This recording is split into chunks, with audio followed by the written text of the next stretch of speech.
Hey everyone, I'm Brittany and I'm a technical trainer here at SAS. And what we're going to take a look at in this presentation is connecting the dots between some of the different VIA products. Now, you might say, I have no idea what VIA is. That's no problem at all. We'll go into a small little dive of what it is and then start talking about the different products. And what's even better is if you're a programmer, that's great. If you're not a programmer, that's great. We're looking kind of for everyone just to get a nice brief overview of what's going on within VIA. So let's take a look. And for this presentation, the topics that I plan to cover is first off, what is SAS VIA? It's always good before we get into the products to just mention the basics. Then we'll go a little bit behind the scenes with the architecture, but as I said, this presentation isn't much of a deep dive. We'll just talk about a couple of the engines and specifically cloud analytics services.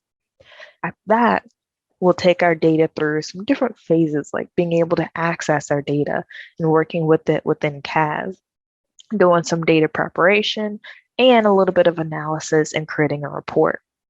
And throughout the slide, at the bottom corner, you'll see this little flow chart to kind of help us along at where we are in our process. Also, for our demos, I'm going to have us go through them kind of from two different personalities. One will be Lynn, who is a programmer at heart.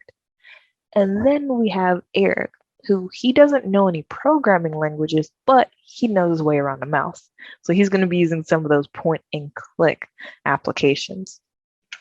But before we get into any of the demonstrations, we're going to start out with what is SAS VIA.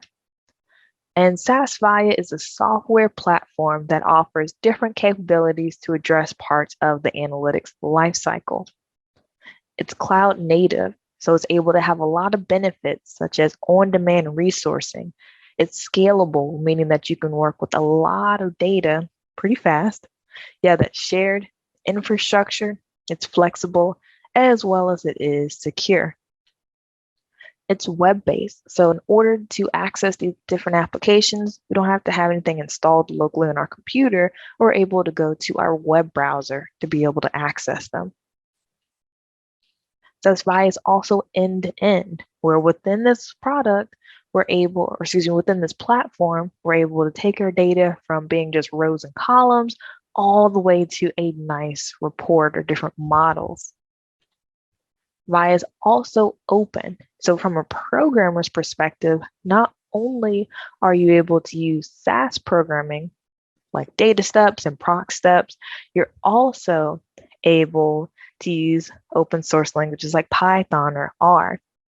But really, most importantly, SAS VIA is modern analytics for everyone, whether you are a business analyst, a data scientist, an executive, there is something out there for you. And so end to end, we'll take a look at, and just really how each person or each personality can use these different applications. And speaking of those applications, I don't have every single one listed out, but I do have a few that are pretty helpful and that we'll see throughout our demos. First off is SAS Drive. This is kind of like our homepage with VIA, where you're able to have your documents or your different reports, those different files, all within one nice central area. And you're able to do a lot of collaboration with other users on the software. Maybe you're working together to put together a report. One person is creating the data, the other person is waiting and then taking that data and moving on to do some kind of reporting. Okay, so with SAS Drive, all about the collaboration aspect. You have SAS Studio, where you're going to be developing that SAS code, being able to go in and access your data, do some data manipulation, and then have a lot of those different graphs and models and so on. If you're not a programmer, though, there are some point and click applications out there. For example, for the manipulation of your data, you have Prepare Data with SAS Data Studio. To going through with those different graphs and models, you have SAS Visual Analytics, you have Model Studio. So something out there for everyone. But what is it that makes SAS VIA so powerful? Because those are really powerful applications. It really comes behind the scenes, taking a look at our architecture. Now, like I said, we're not going to have a deep dive into this presentation, but I do want to focus on the SaaS VIA engines. And there are two in particular, with our SaaS compute server and SaaS cloud analytic services. Now, as far as with the SaaS compute server, this will be a little bit more with my programmers out there, where this is going to execute that traditional SAS 9 code that you probably already work with and love. And so no changes have to be made or anything like that through the SaaS compute server. For SaaS Cloud Analytics Services, this executes the CAS-enabled code on in-memory data. And we'll talk about that in-memory data. As a programmer, you don't have to run your programs within CAS. You can run it on the compute server just the way you've already done it before, like within SAS 9. If you do choose to change over and run your code within Cloud Analytics Services, there are some pros and cons, such as overhead, things like that. And for pros, you're able to work with really, really big data within SaaS Cloud Analytics Services. There is a class that SAS offers if you really want to go much deeper into programming with SAS VIA. Just take a look at the SAS training page if you're interested in learning some more kind of pros and cons between the two. Now, if you are a point and click person with those visual applications, those are strictly with SAS Cloud Analytics Services behind the scenes. So we'll be working with their in-memory data. I mentioned a few times SAS Cloud Analytics Services, but what is that? That is going to be the in-memory engine. And when I mentioned being able to have really, really big data, one of the suggestions is when you have over 50 gigs, we have our distributed computing. And so this allows us to be able to work with really big data and spread it out across different nodes. Also, what makes it really fast is the idea of parallel processing. Now, if this is the first time that you've heard of that term and you're thinking, I really don't know what that means besides assumingly processing in parallel, let me give you an example that's a little less techy. Imagine that you're at a grocery store. You get all your items, you're ready to go check out, and then you look at the front and there's only one cash register open.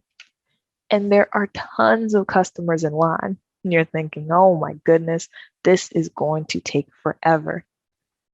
Now, instead of just one line, imagine if instead there were multiple cash registers open and the customers are split out across those different cash register lines. The same process will be happening. People are getting checked out, but it's happening much faster than when it was just one line of carts. And it could be that cashier number 2 finishes before cashier number 1. Okay, everyone's getting checked out. That same process is happening on each grouping of our different customers.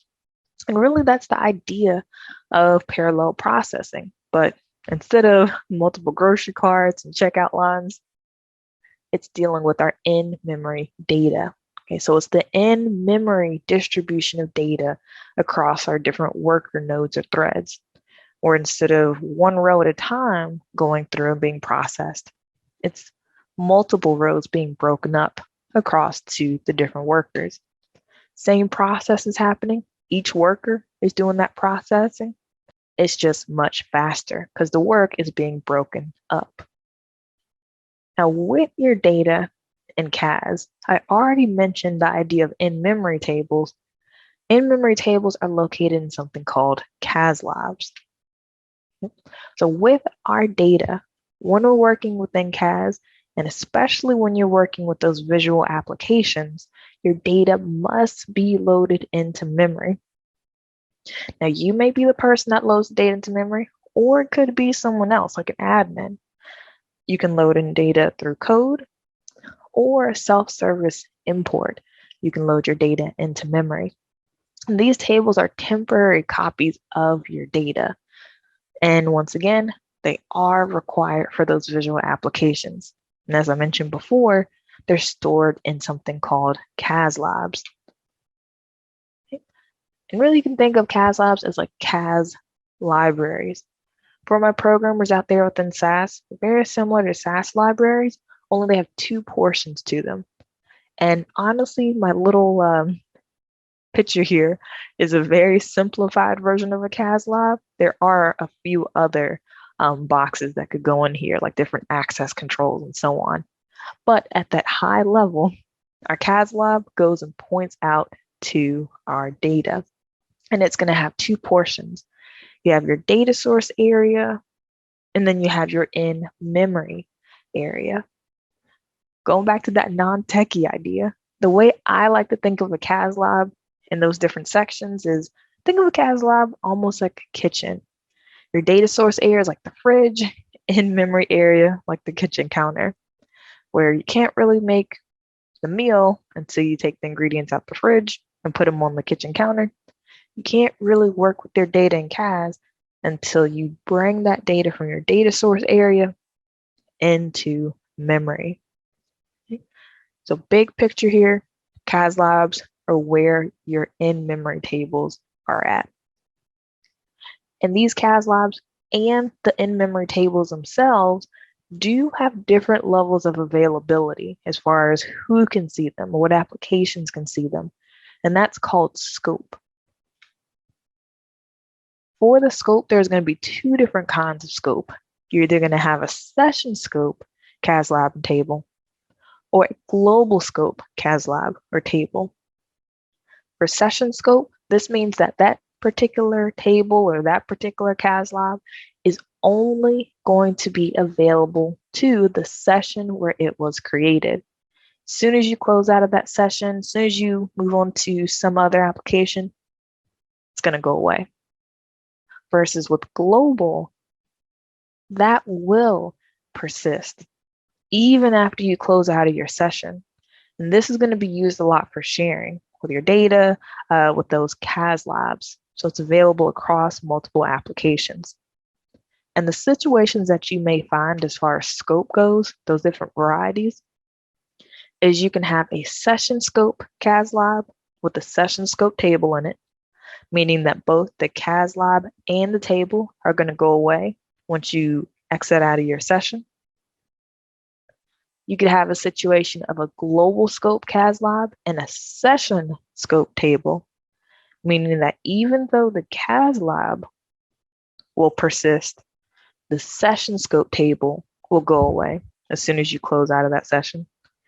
Or both the CAS lab and the table are global scope. These both will last through different sessions and across applications. And these are the ones that we'll use to be able to share. And these are the ones you have to keep in mind when you're working with those visual applications, so that the work that you do on one application doesn't just stop and disappear after you leave.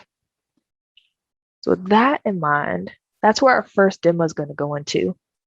Having the example of loading data into memory, but also doing a little bit more discovery with scope. We'll kind of have a little bit of both of these. I'll first start out with Len from a programmer's point of view of doing this, and then I'll switch over to Eric to see what it would be like with a point and click way. So I'll pop on over to the environment, and as soon as Len logs in, she's going to get sent over to SAS Drive, that collaboration area. Now I'll kind of talk through it a little bit going from left to right. Up top for the hamburger menu or application menu, we have a listing of our different applications and really more of an explanation of what they do, like managing data, preparing data, exploring and visualizing your data. And across the top, like I mentioned before, different parts of the analytics lifecycle, and then some other applications as well. In this middle area, we have the quick access, basically kind of like favorites and bookmarks. Here, the SAS videos is kind of like demo videos that SAS has, like introductory videos. We can close up quick access with those arrows. Then popping over to the left side for all, this is basically like the file folder explorer area. So looking at SAS content, recycle bin, different folders. You have recent for any recent open items that you've worked with. And then finally, there's this projects pane area as well. For a project, I like to think of this as really the main collaboration area where it's a nice central location to put all your items. So think about like with OneDrive, for example, you can put your files and pictures and different things there, and other people are able to access it and work with it. For our project, we can put in data, content, different images, and other people who have access to this project are able to get to them. So I can click on New Project. And then over here to our summary, we could always change up the picture. We can name our project. So maybe I'll just call it SGF. We see it's created by Lynn. And we can add in other owners and members.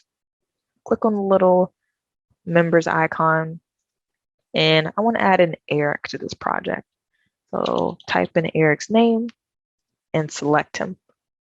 I can use single users or I could add a whole group. But I'm good with Eric for right now. I'll go ahead and click OK. So now that Eric is a part of this project, he will have access to the different content and data as well. A nice easy way to find everything in a central location. So he doesn't have to go searching through all these different folders to find a particular report. It's all here in a nice organized way. We can see activity. So for example, Lynn created the project, added Eric as someone in here, and she can even write a little chat message saying hello and post that into the chat. Because so project also has a chat. So maybe you're not in same time zones, for example, and you want to write a message to them specifically about something within the project. You can do that. You don't have to call them up. For content, this is where we can add things like different projects, data plans eventually. And then the data that we're able to add in. At this point with the data, this is where we're going to switch over for Lynn to go into SAS Studio. So to go to a different application, we can select the applications menu, and I want to develop SAS code. This brings us over to SAS Studio, and let me just give a quick little tour here. Over here with our icons, we have the open files. So basically right now, start page is open, but if I click on another plus sign that has SAS program, and we see that open. Under the Explorer icon, these are the different, once again, kind of like File Explorer areas going to different folders. We have our snippets. For example, with our code, we're going through with like templates, as well as being able to create snippets. And then we also have our libraries pane as well. The other two icons, we really won't get into those for this one. For example, like the tasks and the different steps.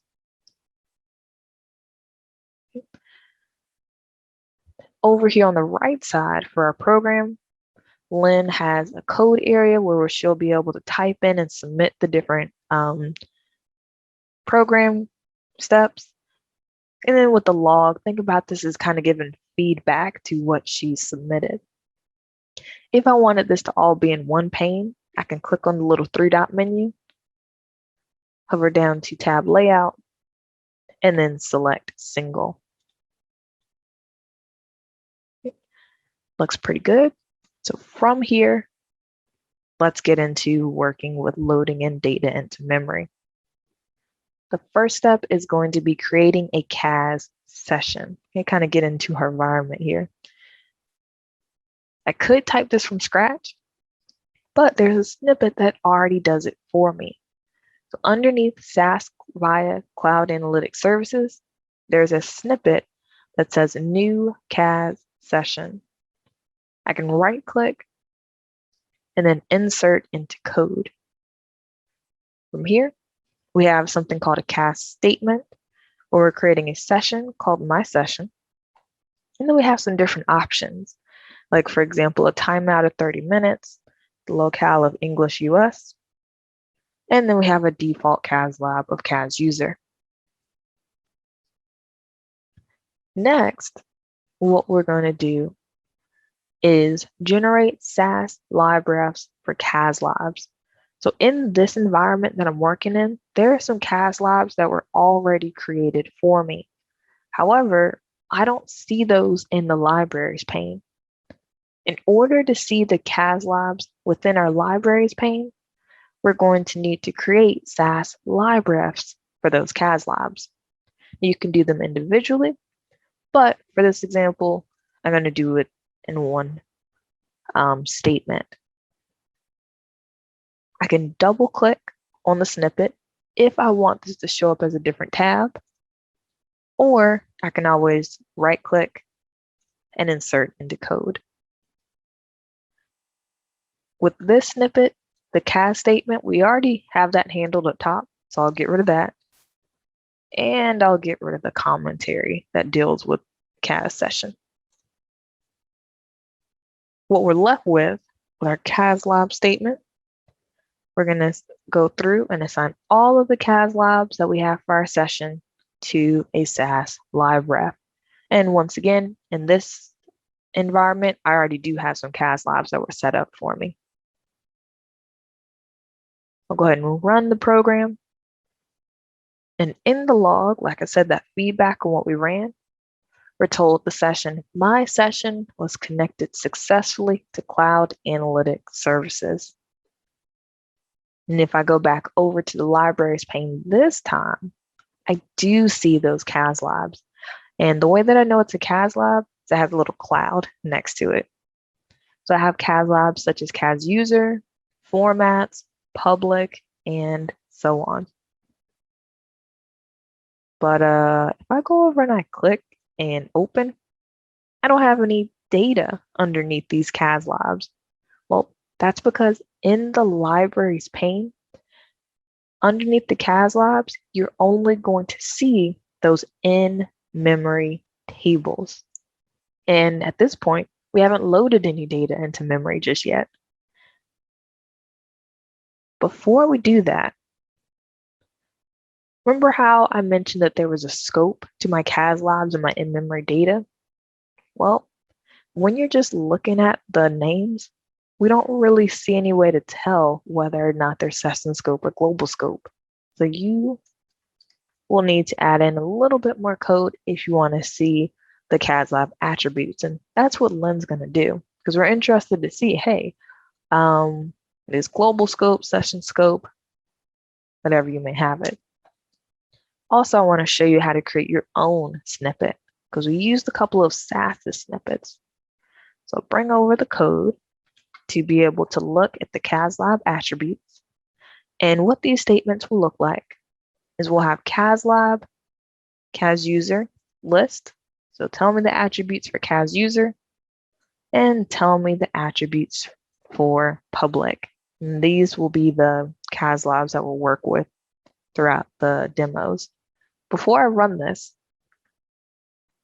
I'm going to highlight the code that I just brought in and then select copy to my snippets. In this window at the bottom, we see the code that we want to become a snippet, and then we can name the snippet. So for example, I can say CAS lab attributes. And for the abbreviation,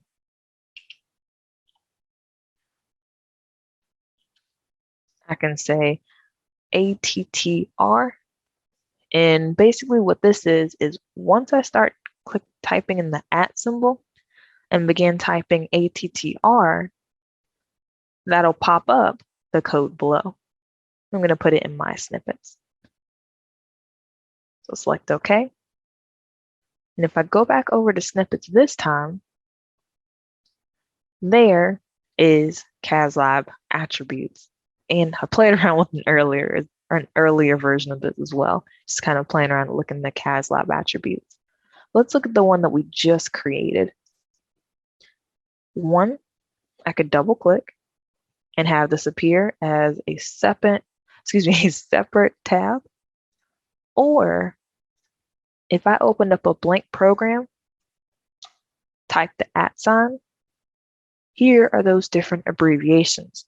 So one that I created earlier, look at CASLab attributes, I had the word look. The one that we just created, we had ATTR.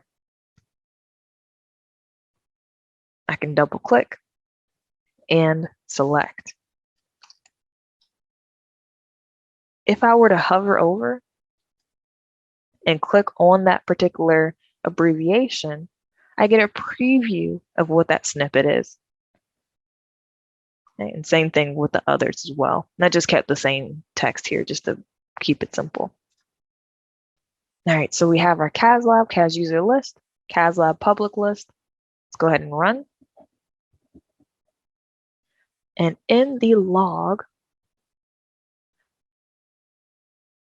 we have our attributes for CAS user, and in parentheses, Lynn. And then we have for public. Both local equals attributes are equal to no. Basically, local is the same thing as session scope. So because it says no, it's not session scope, both of these CASLabs are global scope, meaning that they'll last and they'll persist, even once we close out of our session, which makes sense. We had created our session, and as soon as we created our session and assigned those lab refs, those CASLabs pop right back up. And they were previously created. We didn't create them just now. The difference, though, between these two CASLabs is going to come in with this personal attribute. For CAS user Lynn, personal equals yes, while for public, personal equals no. The difference is that with personal, even though this is a global scope CASLab, only Lynn can see the tables that are in CAS user. For public, because it's not personal, whoever has access to the public CASLab can see the table there. But for CAS user, it's just going to be Lynn. And each person does have their own version of CAS user. Okay, so that's what we have in parentheses Lynn right here. So personal, even though it's global, only Lynn can see what's in Lynn's CAS user. And usually CAS user will come straight out of the box once you purchase it with VIA. Okay, so each person will have their CAS user. Your admins may set up other global scope CASLabs when you're sharing with your coworkers. So we talked about our CASLabs, we talked about scope. From here, let's go ahead and load in some data to memory. And there's 4 scenarios that I want to focus on since we're on the idea of scope. And let me push this to be a single layout. I want to load a table into memory, but I want to load it in 4 different ways, or with 4 different kind of scopes and places. I want to create a session scope or load a session scope table into CAS user. I want a global scope into CAS user, and then a session and global scope table into public. And then we'll talk about how these tables will look outside of SAS Studio. Okay, as far as that scope goes, what will still be available when we get out of this session. So in order to load those tables, we're going to use a step called proc CAS util. And basically, a lot of the syntax is going to be the exact same, except for the names of the tables and if they're global scope or session scope. So just for this example, loading in a really, really tiny table called sashelp.class. And the in-memory table's name, by using CAS out equals, is going to be class underscore underscore session, just so I remember which one is session scope and which one is global scope, and then where I'm putting that table. We're putting into CAS user. I have class global CAS user, and the way that a table, when it's loaded into memory, becomes a global scope is by using the promote keyword. If the promote keyword is not in the load data, is not in the load statement, that means that the table is going to be loaded as session scope. So once again, that's why I have names here, just so I can remember which is which. Go ahead and submit this step and run. And this time, when we go back over to our libraries pane, we do see data under CAS user and public. And the little lightning bolts represent that these are in-memory tables. You might notice as I hovered, it said in-memory table. So I have a global scope version of the table and a session scope version of the table in each one of my 2 CAS labs. From here, let's go back over to share and collaborate. And I want to see what tables will be available for me to save to my project or really put them into my project location from SAS Studio. In the data pane, I can click on the plus sign for add. I'll go ahead and refresh for what's available. And by what's available, I mean what was loaded into memory. And if I look, I see class global from the CAS user CAS lab and the global scope class from the public class lab, CAS lab, excuse me, all the classes and CASs. But we only see those global scope tables. Remember, with session scope, it only lasts for the session that it is in. So only lasting while I'm within SAS Studio. So as I go through, especially as I'm working through the visual applications, I need to make sure both the table and the CAS lab are global. If Lynn was creating tables specifically for Eric, once again, need to make sure both of them are global so Eric has access to them if he's the one who's only creating the reports. And speaking of Eric, if you were to click on the plus sign to add the data into the project folder, he would only see public. He would not see CAS user because CAS user only Lynn is able to see. So go ahead and select public version of class or the public CAS lab with the global scope CAS table, class table, where you see our details, sample data, and profile. And I'll go ahead and add that in. Okay.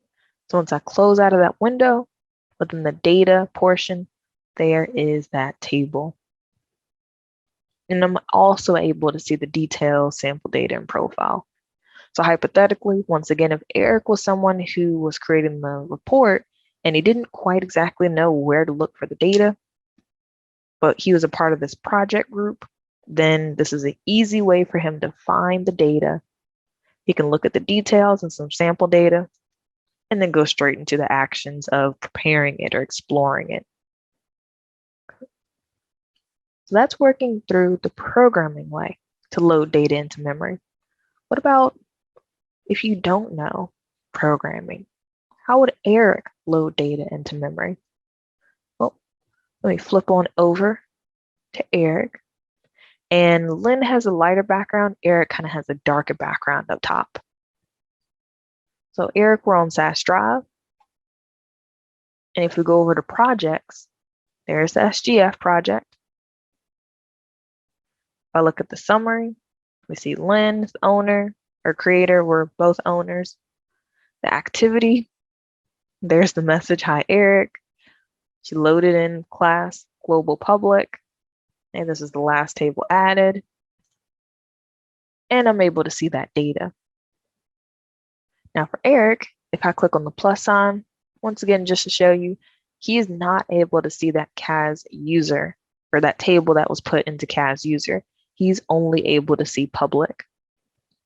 Straight from our projects area, he could add in something from a data source of a CAS lab or do an import.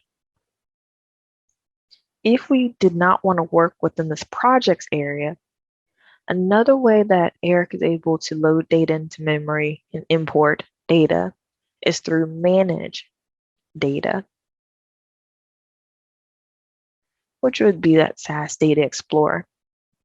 We still see those same 3 panes up top, available, data sources, and import.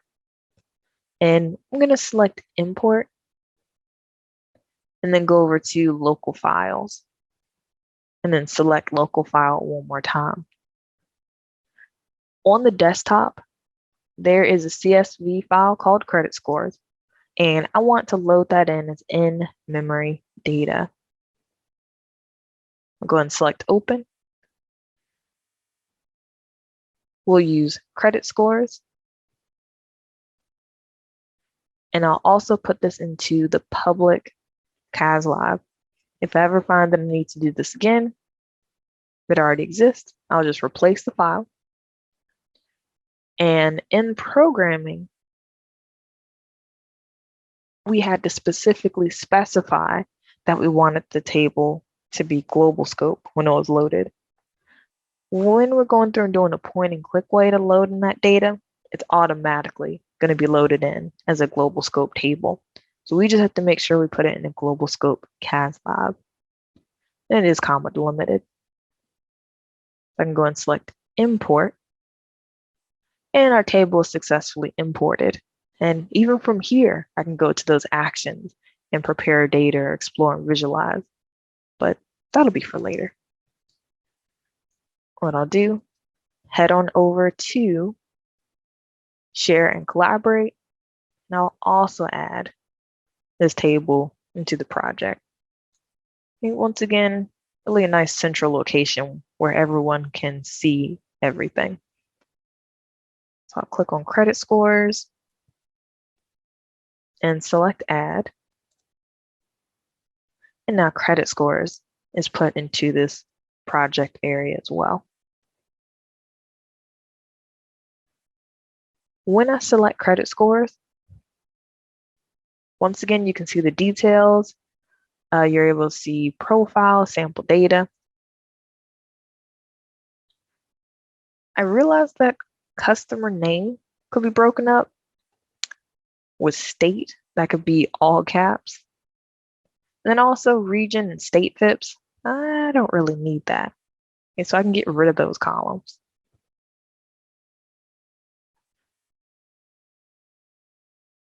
If Eric wanted to see kind of, even if Lynn put it in, he still wanted to see this information, he could. So he could go through and run a profile as well if he wanted to. But with our credit scores, we find that there is some work that could probably be done with this table. So next will be the preparation of our data. So far with our demo, we've seen a programmatic way and a point and click way to load data into memory to let us continue on to our next actions of preparing data and exploring it. So with that in mind, let's talk about how we can prepare our data for those reports. There's different ways depending on your preference. You have your programming interfaces, like for example, SAS Studio, your SAS code, also Jupyter Notebook, if you're more of a Python user, for example. As we already saw from our first demo, SAS Studio, you can load the data, access data, work with those CAS labs. As a programmer, you can just keep continuing on in your SAS Studio application and do that preparation. If you're not a programmer, that is where SAS Data Studio comes in. And that's the point and click interface to do that manipulation, like making sure all of the states are all caps, being able to break up names.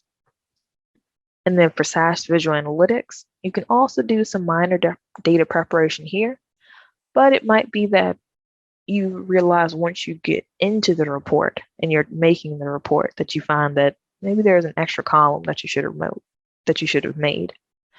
We won't really talk about visual analytics just yet. We'll talk about that during the reporting portion. For these demos, we're going to stick with SAS Studio from a programmer's perspective and SAS Data Studio from a point and click interface. Let's get over to that demo. We'll go ahead and start with Lynn once again as a programmer and see how Eric would do the same thing. And to prepare this data, Lynn's going to go right back over to developing her SAS code. And we'll have a separate tab. And let's put this back to be single layout. Could be perhaps Lynn doesn't really know what the data looks like. And if I look at my libraries pane, let me do a quick refresh. There's credit scores, since Eric put in the public CAS lab. Okay, so she might not know what credit scores look like. Lynn can do a quick little look with the proc print and say that she only wants to look at the first 10 rows of that credit scores table.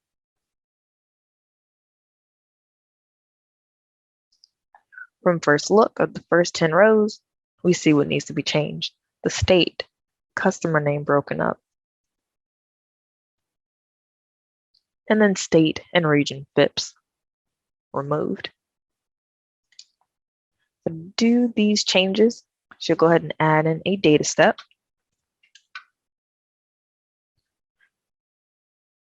And she can always kind of make it a little bit nicer. Just do some tabs in here. So on the first statement, this is where we're saying that we're going to create the table clean credit underscore Lynn and put it into the public CAS lab. For this option, promote equals yes. If I did not have this option, clean credit underscore Lynn will become a session scope table. And once again, as we saw from earlier, when it's a session scope, it's not going to show up in those other applications. So we want to make sure we put in a global scope CAS lab and have the table itself be global scope. This is especially important if I'm creating this for someone who is using a visual application or really creating it just to share with someone else. We're bringing in the credit scores data, it's the original table. We're dropping some of those columns like region and state FIPS.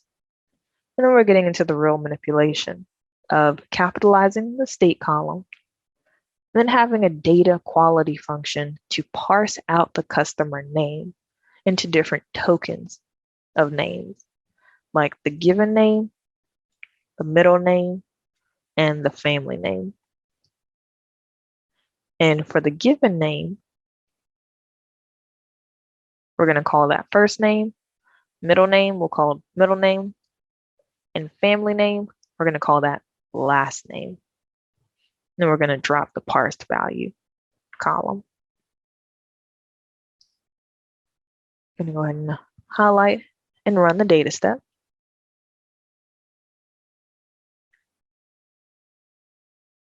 In the log, we're told that the data step will run in Cloud Analytics Services.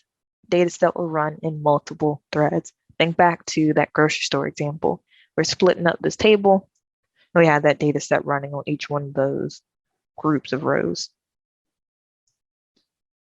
And then we have our output data, where our states are all caps. And then we have first, middle, and last name split up.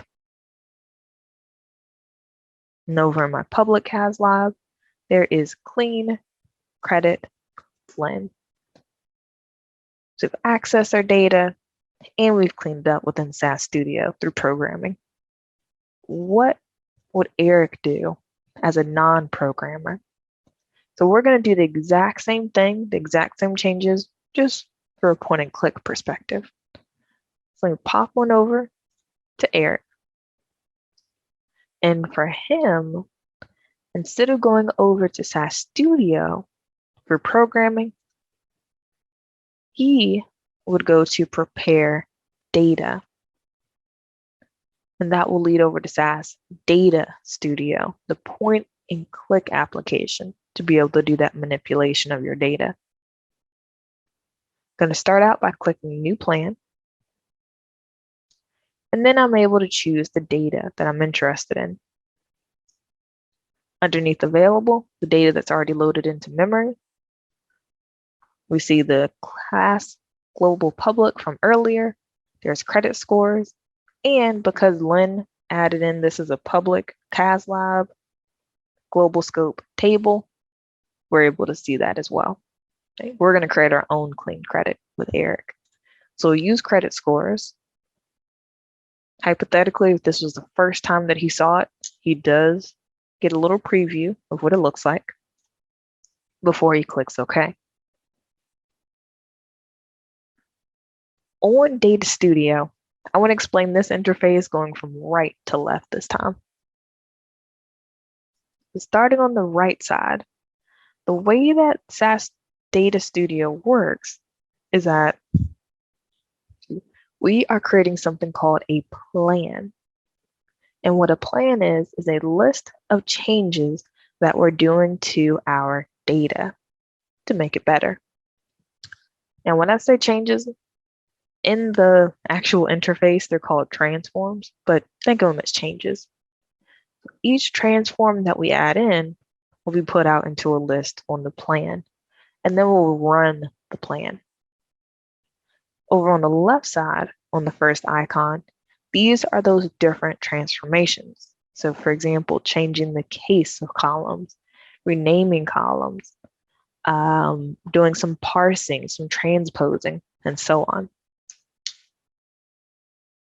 For the second icons on each side, these are the properties. So the properties on the left is of the original table. The properties on the right are for the new table, once we run the plan, of course.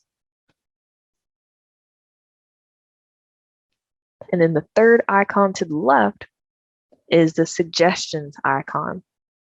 And what this does is use the models. So I'll click on the little models arrow that we have registered. So for example, center and scale, convert column, parsing. Uses the models to figure out what transformations would be good to use based on our data. So I'll close out of here and click on Get Suggestions.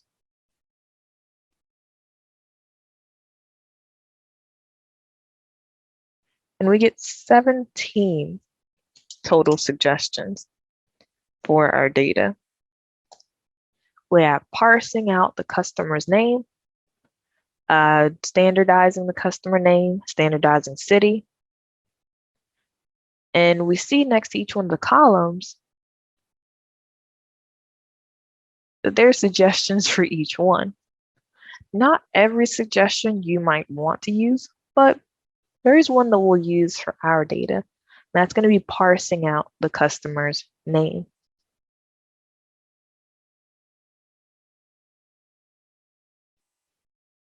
For the source column, there is the customer name column. Locale will be English, and then the definition is name. But you can do other definitions as well, like for example, parsing out an email address or city and address and so on. For the available tokens, we have family name, which I'll add over, given name, and middle name. There are also prefixes, suffixes, title information, but we'll just stick with these three because we don't have any Mr. and Mrs. I don't think. For this bottom portion, where it says customer underscore name underscore family name underscore parse, this is what our new columns will be called. I'm really not a big fan of having a column that long. So I can click on options for new columns. And instead of having that as family name, I'll have this as last name. Instead of given name, we'll say first name, and instead of middle name, fully will have middle name. Now select OK. That adds in the transformation for parsing to the plan, and I can run that if I want, but I can also run the whole plan, which I'll do that in just a bit. So I got my first transform. Let's do the other two of dealing with the state by doing a change case. So I'll double click, and I want state to be all caps and replace the source column. So that gets added as the second transform. And then I also would like to remove a couple columns. So I'd like to remove state underscore FIPS. We'll do a plus sign and remove region underscore FIPS as well. Now from here, I can run my whole plan from the beginning.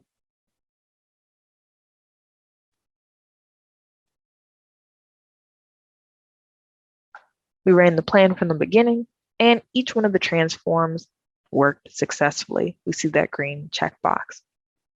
To be able to save this table and the plan, and click on the save block. And whoops, let me show you that we have first, last, middle, and the states are correct. But by clicking on the little save block, I can put the plan, and I'll just call this SGF plan. I can put that into the project. So by going over to SAS content, projects, SGF, that's where that plan will go into the content area. And then for the name of the table, let's call this clean credit Eric.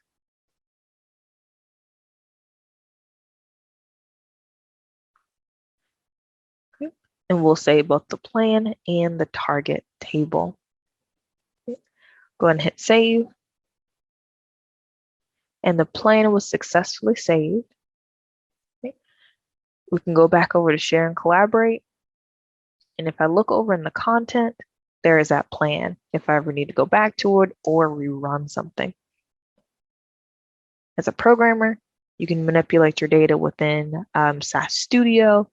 If you are familiar more with point and click, that's where you have your prepare data with SAS Data Studio. We've accessed our data, prepared our data. Our final step is going to be analyzing and creating that report.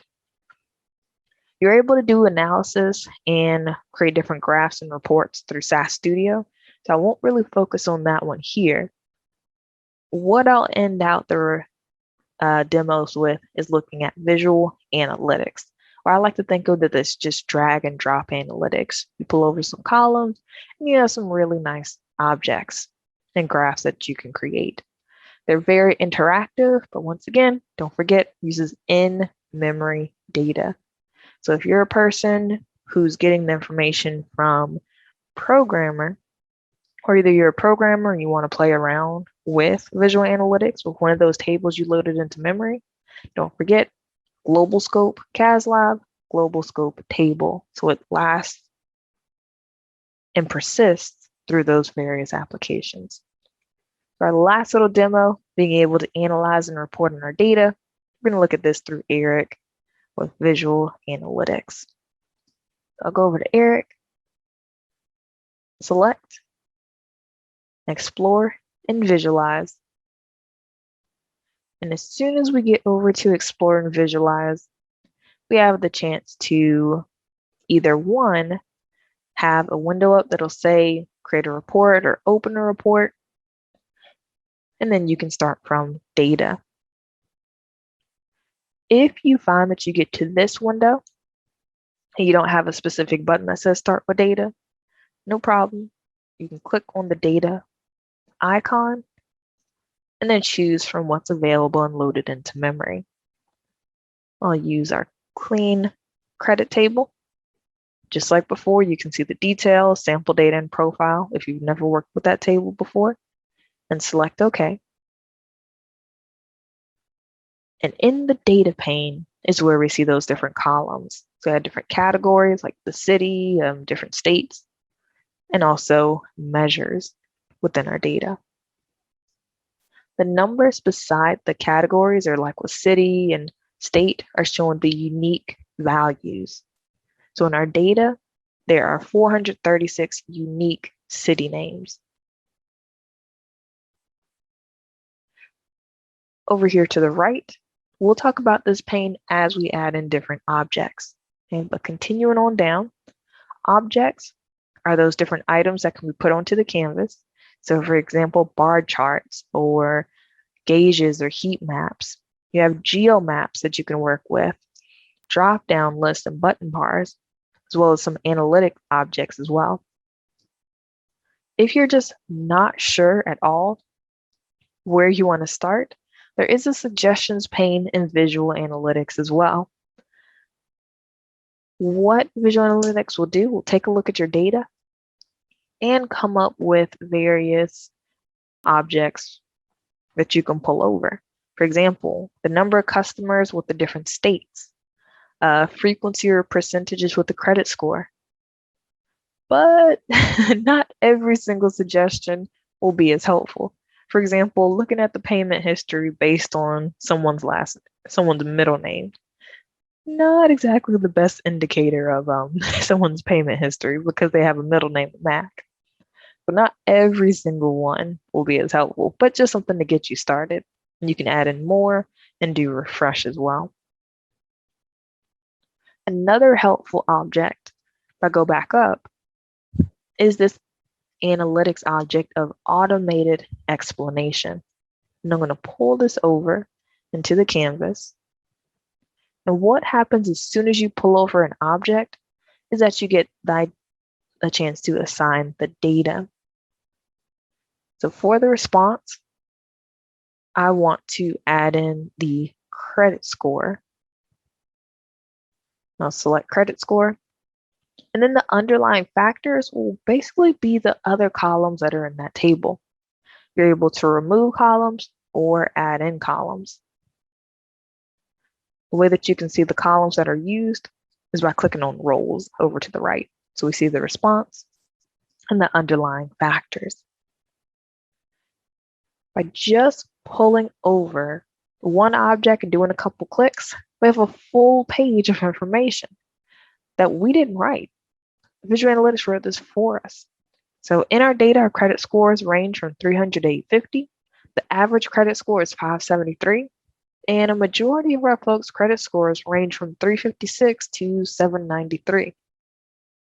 And it looks like the main differentiator is the payment history as far as how your credit score goes. And even a little bit with state. But by pulling over automated explanation gives us a really good kind of big picture idea with that particular column. I'm going to get rid of this object.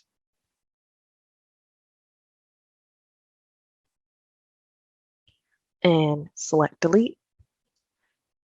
And let's pull over a map object since we were talking about state. So for our map object, we can go underneath geomaps and pull over geocoordinate. And in the data roles area, when I try and assign geography, for some reason it says no data items available for the role. That's because with the maps, we do need geography items. We need those geography classification items. And right now, state is just the category. In order to have state as a geographic item, we can change the classification to be geography. And then switch, instead of having name or code context be the country, we'll have this as US state abbreviations. I'll click OK. And let's do this for zip code too, because we don't really need to have sum of zip code as an aggregation. So we can have our aggregation, we can have our classification as geography. And instead of country, we'll do US zip codes and select OK. Now, when I go over to the data role, I am able to see items. So I can choose state.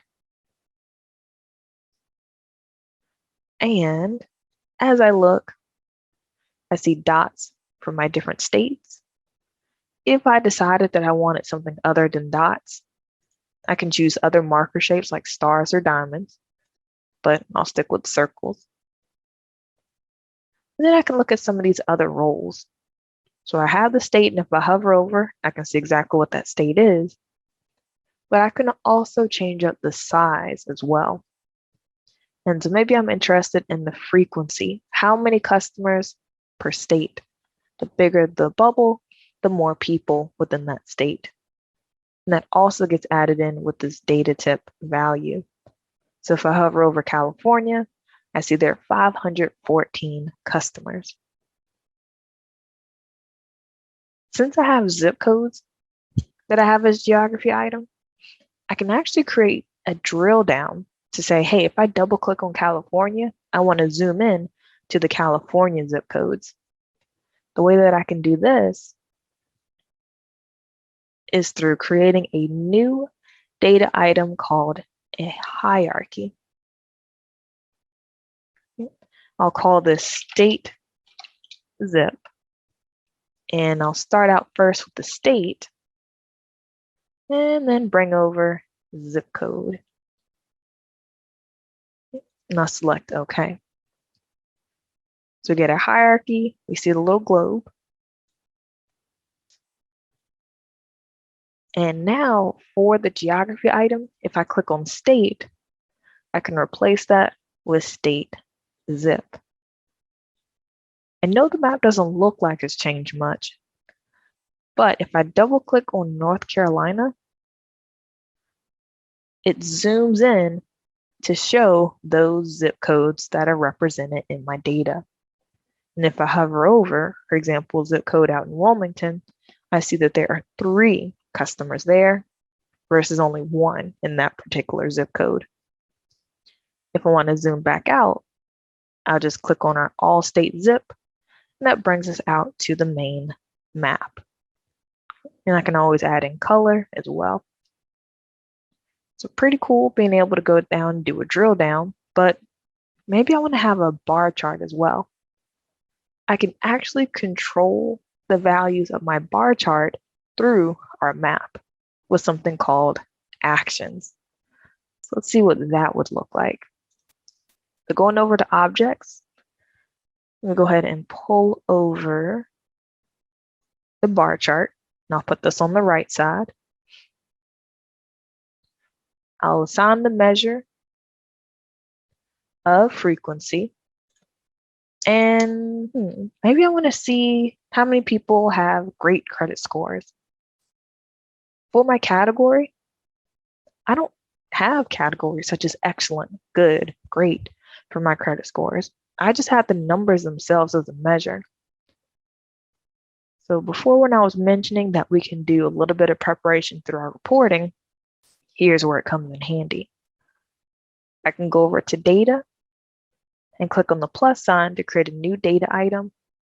And it's going to be a custom category. So for our custom category, I'm going to call this credit range. And it's going to be based on the credit score. We have a range of 300 to 850. But we're going to have a few different ranges. So I'll go ahead and do a few value groups. And I'll do the first value group as poor. The next is going to be fair, good, very good,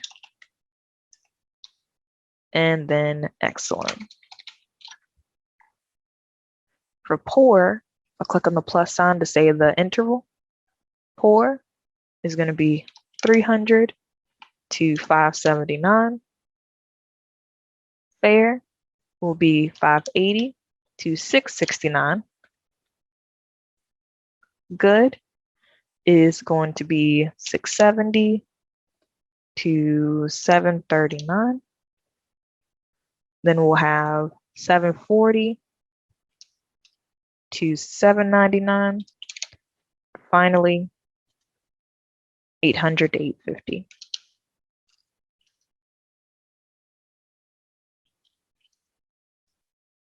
And we'll select OK.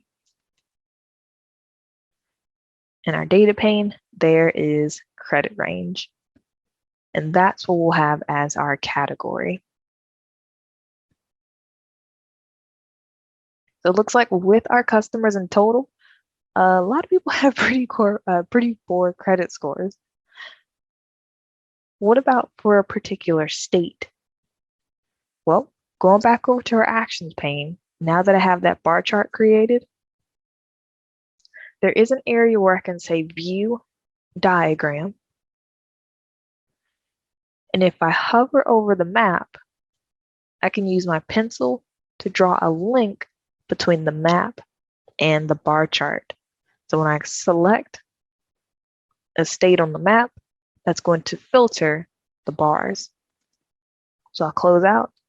And let's say for North Carolina. As soon as I clicked on North Carolina, notice how those bars shrunk a little bit. And the frequency changed as well. Not only can I do this for North Carolina, I can drill down and choose for this particular zip code where it looks like everyone has a poor credit score. I could choose for another zip code and I get to see my different ranges and who has a good or poor, excellent credit score. If I ever need to go back, once again, I can click all state zip and my bar chart goes back. So I have a map, I get a bar chart. What about seeing the actual customers?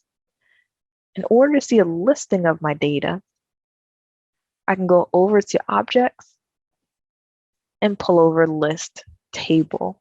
And I'll put that in the bottom right. In my list table, I want to add in the customer's name. Let's use their city. Let's say their credit score, and maybe the number of open credit cards that they have. Now select OK.